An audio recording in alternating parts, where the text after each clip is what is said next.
the Colts cannot leave the 2024 draft without addressing what? They're another team a little bit like the Titans where you go, damn, there's a lot of good, right? I'm not sure if there's a ton of, like, sizzle where you go, ooh, wow, I wish they maybe had, a few more playmakers or difference makers, but you don't look at anything and go, oh, there's a glaring hole here, right? I mean, damn, you look at them and go, hey, receivers, not bad.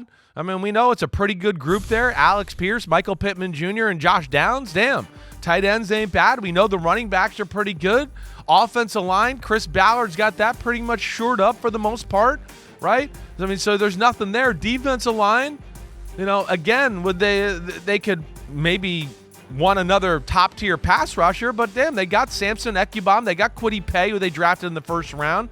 D tackles DeForest Buckner. Linebackers aren't bad.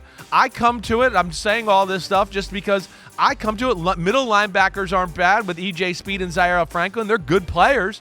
I kind of look at corner to be the spot where I look at it and go, I don't think there's a ton of talent there, let alone, they play that Seattle scheme, right? That it always bothers me a little bit, and you look here, right? I asked Pete to go, Pete, look it up. Well, they led the league in cover 3, right? And, to me, it's, again, the league's caught up to the Seattle scheme. You can't play it all the time. There's got to be variations. And they're a team that I would look at to go, can you play some man-to-man every now and then? So that's where a corner looks like, to me, the most spot that is voided in their roster. And I think they need a little upgrade in that department. Yeah, Gus Bradley, the defensive coordinator there, one of the masters of the cover 3. 46% of the time they used it last year, according to the numbers Pete dredged up. So I agree with you there. Look, I've said this about a few teams, but yeah. I think it's a very important thing. Right. Anthony Richardson is the starting quarterback. Yep. He was injured multiple times last year before he made an exit for the balance of the season. Right. In comes Gardner Minshew. Different quarterback, different skill set, different player, different playbook. This year, who's the backup? It's Joe Flacco. Completely different to what Anthony Richardson brings to the table. You need a developmental backup who is closer, not in ability, because Anthony Richardson was a top 5 pick for a reason, and he's got unlimited potential, and he can be a superstar in this league. We got a little taste of it last year, but not nearly enough, and then by week 5, he's gone and forgotten, and we move on with the players who are there. That happens every year. This guy can be special. You need to have a long-term viable, and long-term means, 3-4 years at most, because that guy's going to end up going somewhere else and playing if he's any good. You just need to have that insurance policy of someone who can be groomed into, I believe, a backup who is closer in skill set, just like what the Ravens have with Tyler Huntley behind Lamar Jackson. Yeah.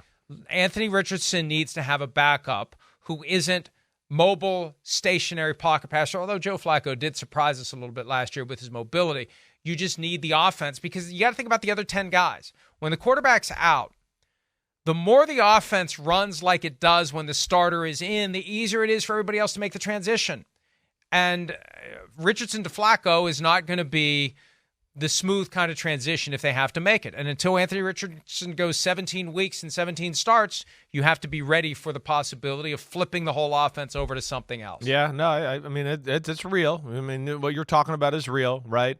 I think what happens a lot of times is you go, hey, wait, we would like that guy to continue the offense, but there's no guy out there that maybe we trust to actually be the backup when we got to put him in. So, let's got a guy like Flacco. At least we trust him. We won't be able to do this phase of our playbook. We'll have to go a little bit to the Gardner Minshew phase like we saw last year and go that way. It's not exactly what we are, but at least we know he can play and make big throws and do all that. Right? Rather than, wait, this guy is like Anthony Richardson, but we haven't seen him play. He's a little raw, blah, blah, blah. And I think that's what happens sometimes with these type of teams with this type of offense, right? They got Sam Ehlinger behind Flacco. He's kind of like that, and that's probably why he's still there, because he can be, Anthony Richardson light, right? A natty light version of Anthony Richardson there.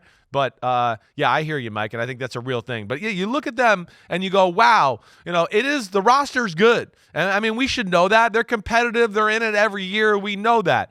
To me, it's like, I don't know, Mike, if you have the same thoughts. It's just a little bit like, damn, a lot of good. I feel like they're missing, just a playmaker or two some guys that can do some extraordinary things, right? That's where I feel like I just don't have that feel for the Colts that there's those guys or enough of those guys on their football team right now. And you have even more reason to look for a guy like that this year because of the change to the kickoff, where you can use that dynamic playmaker in that setting and as part of your offense as well. By the way, you mentioned Sam Ehlinger. Right. If Greg McElroy were trying to identify the adversity that Ehlinger dealt with as a youth, there's one very obvious. He had a bad role model. He had the worst possible role model. He's the one that when he was 2 years old, I'm Chris Simms. Yeah.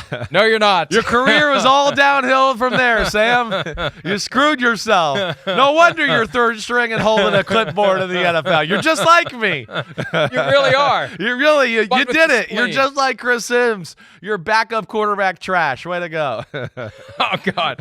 Hi, it's Mike Florio. Thanks for watching PFT on YouTube. Hit subscribe for the latest news and analysis from Pro Football Talk.